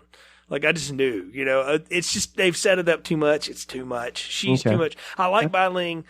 This is too much. This character is too much. But it doesn't matter because they don't waste a ton of time on it, because we get Top Dollar holding a meeting. And what I realize now is that Christopher Nolan really likes this movie, because not only do we have some Joker makeup, on Eric Draven in this movie, but we've got the meeting of the bad guys in the back warehouse or whatever, and we all have to talk about how we're going to take down the problem and have a little fun. Well, they're talking about what to do with to up the ante of Devil's Night because it's become too commercial. Yeah, and I'm like, is that some sort of statement about like if something is cool, then it gets taken by the corporations and it turns into Disneyland or whatever. Now it's not cool anymore. Like I was like, well, somebody's trying to say something there, but it's ham-fisted. Yeah. So yeah, no, I think that's exactly true. But that's the point of it, is he wants to make it bigger and more destructive than it's ever been, because they're having Devil's Night greeting cards, and it's become a joke.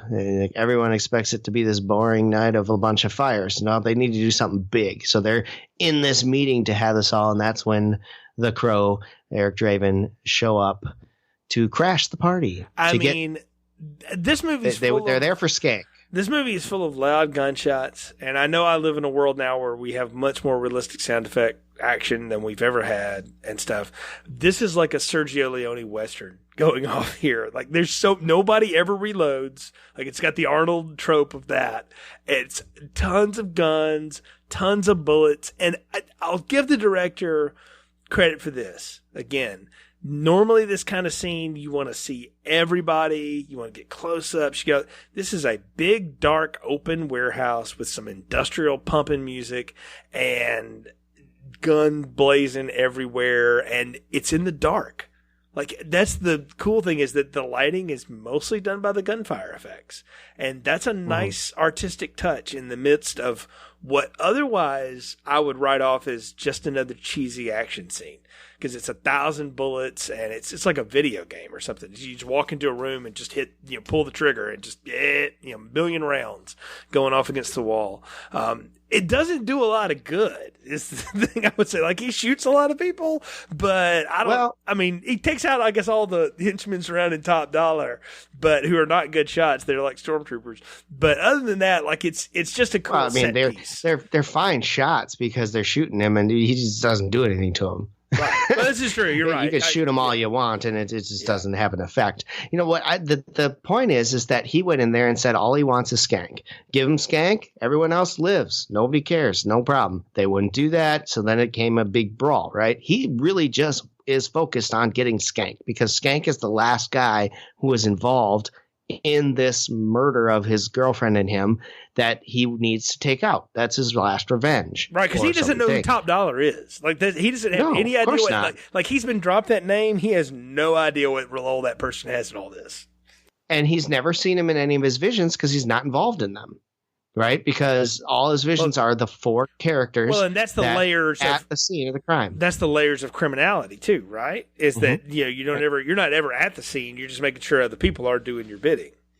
No, absolutely. So, but that's Eric Draven doesn't care about Top Dollar because Top Dollar wasn't there. He didn't kill his wife. He didn't rape his fiance. None of that. He wasn't involved. He may have orchestrated the crime, and Top Dollar will explain that to him later. But at this point, he's just after the four guys who are there that did the crime. And Skank's the last one, and Top Dollar's protecting him, wouldn't give him up, which why not, I don't get. But that's why this whole shooting scene goes down, and he ends up killing half the crime lords. Right. No, he does take out a lot of people. It's again, it's deaths of a lot of people present, and he finally does kill Skank. They gets what he wants. Another great line. I ain't not Skank. Skank's over there. Skank's dead, man. Yeah, Skank is dead. Exactly. Out the window, dead. Yeah, he gets him that, and then that's what you think he's done, right? He's going back to his grave. Sarah's there to say goodbye. He gives her Shelley's engagement ring that he's been wearing as a necklace, right? And that's when Tony Todd, whose character's name is Grange, shows up and takes her to the church where Top Dollar and Micah are waiting to, I don't know, get revenge on him. That's what I wanted to do. Like, what? They want to take out the Crow for some reason. And I think a lot of it is Beiling's character wants the power of the Crow. Right. She sees that the power is, she figures it all out, right? She figures it out that she's kind of mystical. Like, she plays off a little bit like that. Like I said, she's like the oracle for Top Dollar. She sees things in people that aren't seen. She sees things in the supernatural that they don't see. Girlfriend, go to the magic box, get some tarot cards and incense. You don't need all that. If they'd have just think about that. If they'd have just left it alone, he'd have gone back to the netherworld, and that'd have been it. Yeah. Well, or so he thought. I think that the whole point was that he still had to kill Top Dollar. He just didn't know it. And it took them kidnapping Sarah to bring it in. Maybe because he's sitting at the grave and she doesn't show up. Right? He's not done. The Crow hasn't finished with him yet. And then they, of course, take Sarah, and now he's got to finish it off because Top Dollar will explain to him that he's the one who ordered the hit on the apartment. He's the one who ordered the eviction and everything else, and to scare the crap out of them. Right. So he doesn't know that yet until Top Dollar explains it to him. So yeah, there you go. That's interesting. So they do get to the church. Grange shoots the bird. Which we also find, like, this bird also has regenerative properties because it doesn't die. Like, that would have killed that thing. But it doesn't die. Well, he shoots it in the wing. Right. But later on, it's fine. So, I mean, and I can read it as I get that. It's fine. It should have those properties. It takes a minute for Draven to kind of reconstitute himself after he gets shot. Because after all of his fights, like we should mention, like he gets the hell beat out of him all the time in these fights, except for maybe the one with Fun Boy. But he gets shot in that one. He gets shot in the hand, like say. And it takes him a minute to kind of get over that. Like you do regenerate, but it ain't easy. You know, it takes it a minute. And you're absorbing that in some way or another. And I like the fact that he has to kind of put that back together and sort of get himself together. And after the bird is shot, he's no longer invincible. He gets shot in the shoulder, and that's when Albrecht shows up. And they're in the middle of the shootout. He shoots Tony Todd and kills him. So now he can be Death in Final Destination, as I've retconned and decided. And I think that totally works for Final Destination fans out there. But I like the fact that again, Brandon Lee gets to be funny here. Like he plays all this off as a joke. He's like, yeah, I'm here to kill everybody. Slight problem. So I'm now corporeal again. So this ain't going to be as easy as I thought it was going to be. What I love here is that we get Albrecht and him going up the church tower. And of course, Albrecht gets shot by Bai Ling before the bird claws her eyes out, which is a really gory and kind of fun scene where she drops to her death. But the sword fight on top of the church, man. Yeah. So he pulls out a samurai sword because we've set up again that he's a swordsman, Top Dollar is, and it's in the rain, of course. And Eric Draven grabs the weather vane, which just conveniently is shaped like a sword, to fight this guy off. And I'm not gonna lie, I laughed. I was like, that is so cheeseball. Like I get it, and like, but it looks ridiculous. Like it's kind of, I don't know. I didn't necessarily need him to like just, pull a sword out of his pants that I didn't know he had, Grand Theft Auto style or something. But the fact that he's just like, oh, this weather vane, it's perfectly like a broadsword. So you grab what you got, right? I guess I don't know. You got to work with what's there. I'm from the South. Our churches aren't real Gothic down here, so maybe that's something that exists in architecture. But it seems like the architecture of convenience there a little bit. Well, absolutely, but that's a movie. You got to go with that kind of thing. But I like this scene. I mean, who fights on the top of a roof, especially one that looks pretty slippery? And yikes! I've seen that a lot, though, man. It's like Dracula's Castle or something. Like they got to throw it out there. It's really weird.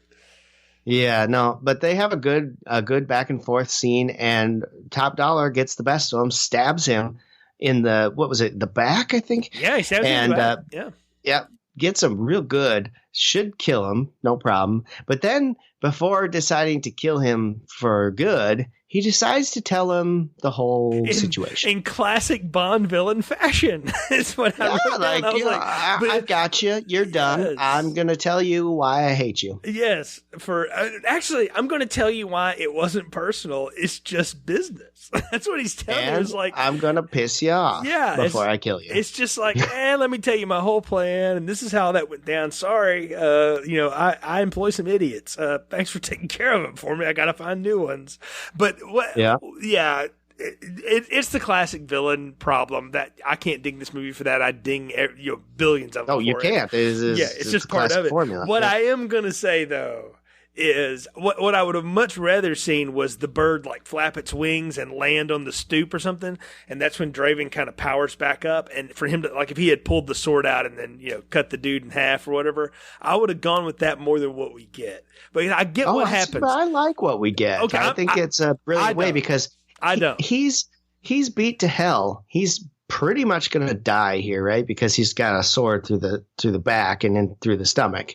There's not a whole lot you can do to recover from that. It's just the way it is. So what he has left to fight with? Nothing. He's got himself. He's hurt. He can't really fight physically because probably can't get up very well. And so what is left? We've already set up this whole thing to come with the fact that he can touch things and absorb those memories and everything there. And he uses that memory, that knowledge that he got from Sergeant Albrecht of Darla going through hell for 30 hours not Darla, to Shelley. Get this guy. Or sorry, Shelley. Mm-hmm. To get this guy, right?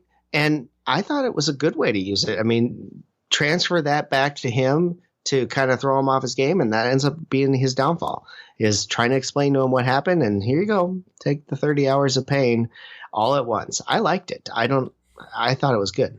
It's almost like you you give somebody let me go back to Buffy here. You give him the gypsy curse, where now you can experience all the pain that you've spent all these years dealing on everybody else, and it drives you mad enough to where I can get the drop on you and throw you off a building. So you can land on a gargoyle that is also a rainstorm drain so that your blood pours out of its mouth, because that's what we do in the 90s, and it's cool. Hey, it's a good scene. Yeah. Good visual. It's a good visual. It's a cool visual. I just have a problem with the end of the. I get it. I get that they've set it up. Yes. And I get that narratively this is why it should work. I would have rather him be able to do that, because it basically beats him with memory magic. That, I don't know, it wasn't as cool to me again as everything else here had been some big over the top action scene. I kind of wanted one at the end, I guess. I mean, I don't know.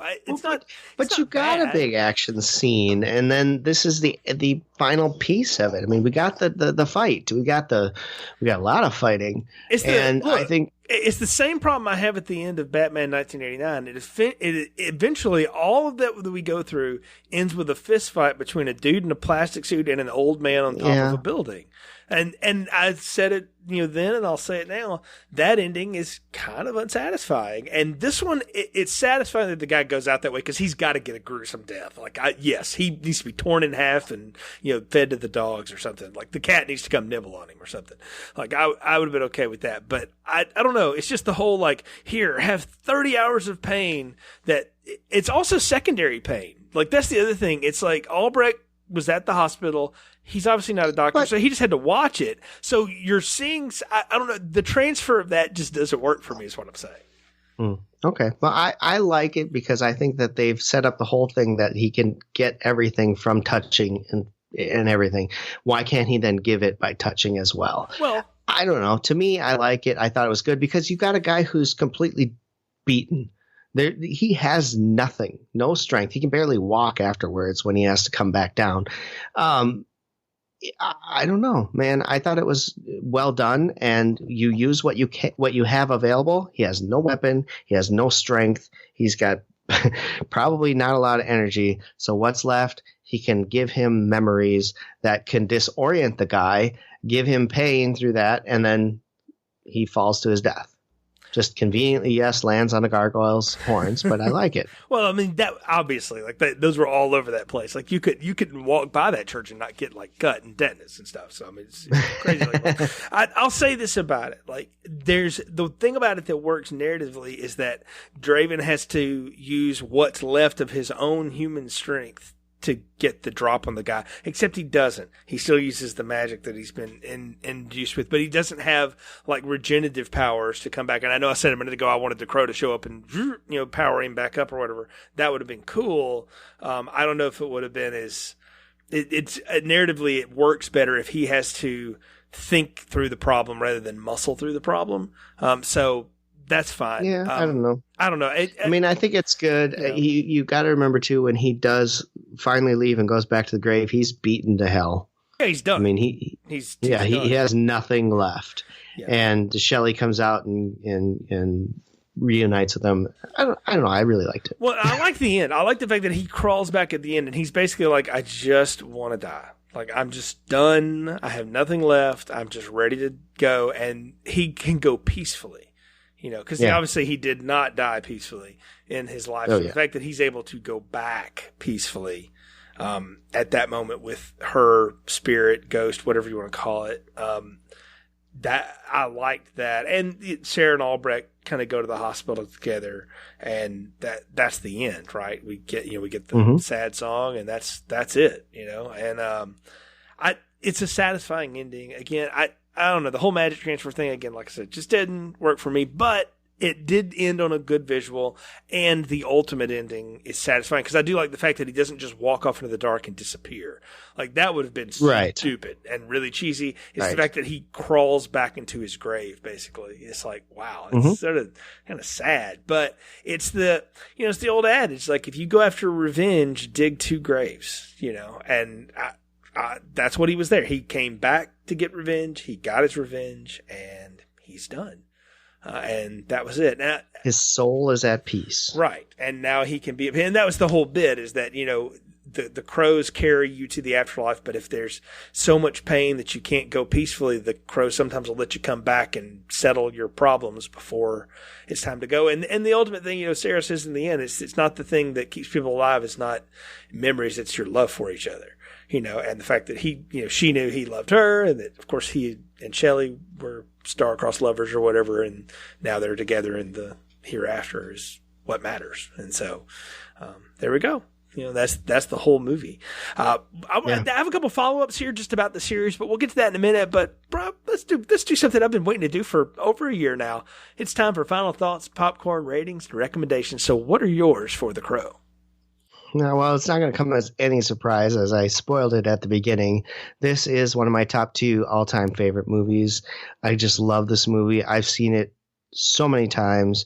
It's been a while since I watched it, so I was really glad when we decided to do this, because I probably haven't seen it in a good couple years. I was actually surprised at how many lines I remembered from this movie, because I used to be able to quote everything. Loved it, love it, love it. Highly recommend it, especially if you're a child of the 90s. This is right up your alley. Large popcorn, can't say enough about it.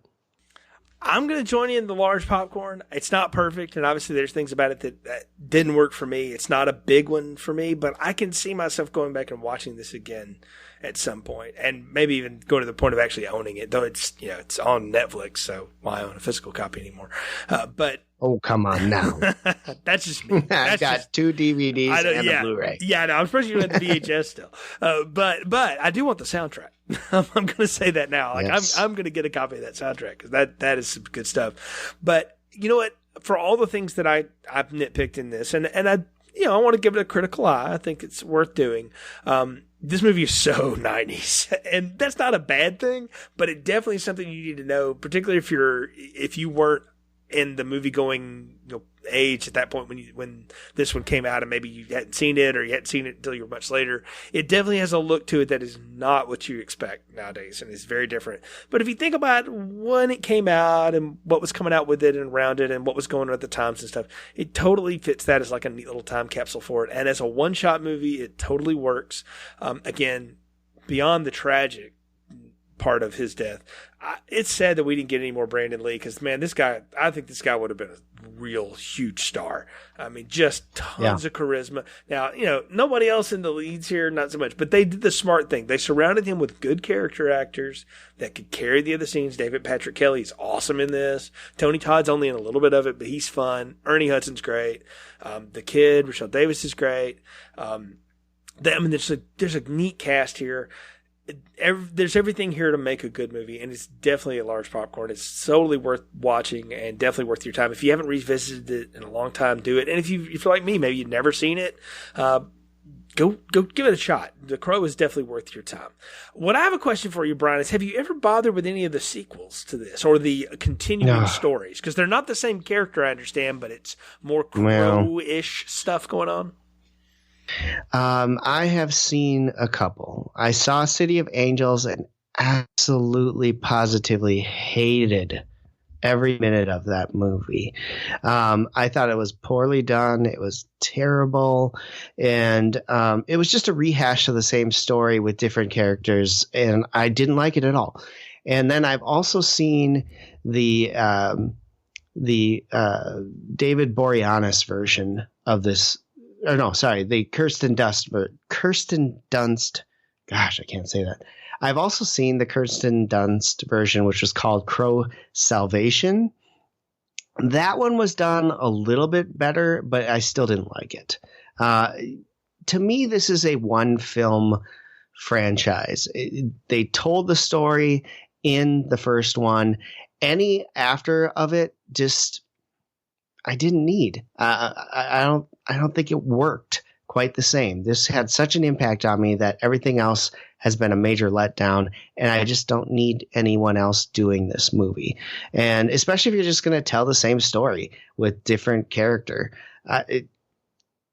If you want to delve into the Crow itself and maybe get into that part of it, sure, but they didn't do that. Instead, they just told the same story with a different take, and I didn't like any of them. Yeah, I've only seen the part of the David Boreanaz one, and that was back when Angel was a big deal, and I just wanted to see stuff he was in, and dude, it's bad. I don't think I've made it all the way through it. Like, honestly, I don't remember anything about it. Which, that should make you sad that I saw that one before I saw the original one. But I kind of knew what the story was. Again, it's not that complicated of a story, so I knew the basic thing. So I was like, well, I don't need to see it. I can just watch the David Boreanaz one, and then I watched it. I was like, no. And I'm sad that I watched that before I watched this real one, because this one is so good and it's so well done. And I agree with you. I could see, this would be a really cool television series, except they tried that and it was terrible. So they didn't do it right. I could see this getting resurrected as a TV thing. The problem is it's from such a time and it has such a look to it that it's hard to, I don't know. It would be hard to see how this would fit into like modern sensibilities, if they wanted to try to do it again. But everything that's a hit's getting recycled, man. So there's talk of them doing a reboot at some point. So I think the trick is you've got to find another good actor to carry it, and it's hard to do. Yeah. I don't think you can capture the magic that this movie has by doing it again. You can sure as heck try, but I don't think it'll ever top the original on this one. I've seen remakes that I think are good or better than originals. I don't know that you can do that with this one. I think just when it was in time and how it was done, I just don't know that you can top it. I agree. It's very hard to beat something like this, and I don't know that they ever will. And, maybe it won't happen. Who knows? The properties get moved around a lot. But as a standalone, if you just have The Crow 1994, I think it totally works. So we're saying all of that to let you know we're not going to be doing The Crow sequels, which would be our normal MO. But we were both like, no, we're not going to do that. I'm looking forward to the future. I think it was a nice year off, but we're ready to go, man. Yeah, lots of fun stuff in the works and things that we're going to talk about. And we'll do, we'll still do single movie retrospectives and some series here and there. We'll also do kind of general topic stuff that we've banded around. There are lots of things we can do here. But of course, folks, we thank you for your support. Our new website is filmstrippodcast.com. That's where you can find archives of the old podcast shows. And you can also find links to the feeds where you can hear this. Of course, iTunes, Google Play, Stitcher, TuneIn. It's pretty much anywhere you can find a podcast, Pocket Cast, all that stuff. Overcast, we're on all of those now. So definitely check us out. Leave us a review. It helps other people find the show. Do share the show if you like it. That helps other people find it as well. You can follow us on social media as well. We have a Facebook page. Just search for Film Strip Podcast and you'll find us there. And you can follow us on Twitter at Film Strip Pod. That's a good way to keep up with the show and what's happening and what we've got coming up here and there. But it's a lot of fun. And Brian, when folks go to the website or if they go to the feeds, they're going to get, shall we say, a curated list of our shows. We had over 250 episodes in the Film Strip vault when we locked it down over a year ago, and we've come back with about 170 of them or so, wouldn't you say? Yeah, I think we cleaned up some of the stuff that just either was started and never finished. So just some of the stuff where the production wasn't up to our standards or the show content just didn't seem like we wanted it out there as much. So I think we've pulled the best of them. I mean, 250 plus episodes, we knocked, 80 or so out? Yeah. There's still a lot of content out there if you want to go back and listen to some of those retrospectives. I think there's some real fun stuff that sits out there too. So we wanted to keep a lot of the good stuff out there and still give you a bunch of what we had, but just cleaned it up a little bit. And I think that's a good thing.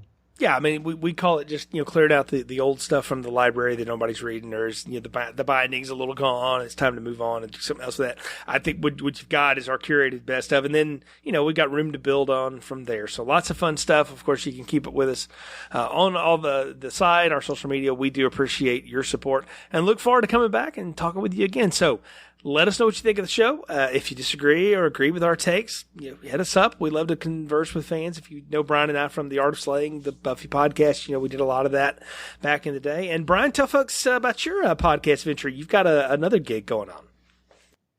Yeah, I do a lot of vinyl record collecting these days. And so I have a podcast where I tend to stick to vinyl topics. So it's called Brian's Vinyl Records. You can find it on iTunes everywhere. Just search Brian's Vinyl Records. I talk vinyl items and everything like that. Music related stuff. You and I do a series that we're starting called Tracks, where we take an album and look at every song on there. I think that's a fun thing. So that's out there. You can find that easily enough. All the social medias are the same. Brian's Vinyl Records. You can find it easily enough there. Absolutely, folks. Check out Brian's Vinyl Records. And again, keep up with us on Filmstrip. And we'll be back again soon with another episode. Until next time, for Brian, I'm Jay. You've been listening to Filmstrip. Thank you for listening to Filmstrip. You can find more episodes on our website, filmstrip.com. Please leave us a positive review and link up with us on Facebook. The Filmstrip theme music is produced and performed by Frozen Lake 121. All content used or discussed in these podcast episodes is the property of the respective owners and used under the Fair Use Act, Section 504, C2, Title 17.